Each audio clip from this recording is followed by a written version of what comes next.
Այս ռեժիմի թեզերից մեկը այն է, որ նրանք կբացեն սահմանները, վերջապես կբացվի սահմանը Թուրքիայի հետ, Ադրբեջանի հետ եւ մենք կբարգավաճենք, մենք կշահենք դրանից, ավելի լավ կապրենք եւ այլն եւ այլն։ Ես դեմ չեմ, բայց ես մի քանի անգամ խնդրել եմ, որ ինչ որ տնտեսական հետազոտություն անցկացվի եւ մեզ բացատրեն, թե ոնց ենք մենք դրանից շահելու եւ ինչպես մենք չենք դառնա երկրորդ Աջարիա, օրինակ։ Այդպիսի դեռ չեմ տեսել այդպիսի հետազոտություն, գուցե ես ուղղակի չեմ տեսել, ես որոշեցի ինքս նայել որոշ թվերին։ Եթե մենք բացում ենք մեր սահմանը Թուրքիայի արտադրանքի համար, նշանակում է, որ մեր խանութներում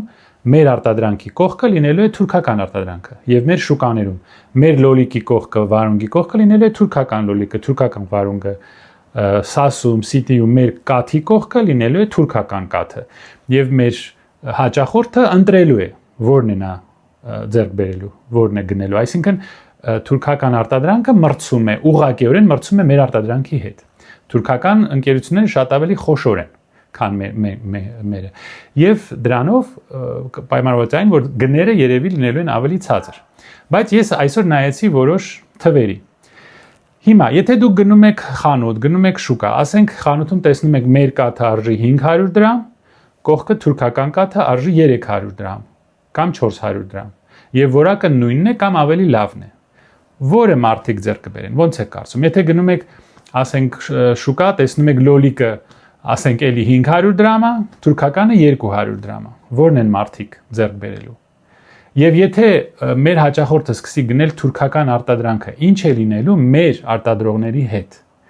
Տեսեք, ես որոշ թվեր նայեցի, հետազոտեցի, թե ինչ տարբերություն կա թուրքական արտադրանքի եւ հայկական արտադրանքի գներով։ Ուրեմն ալյուրը, հայկական ալյուրը 36% ավելի թանկ է։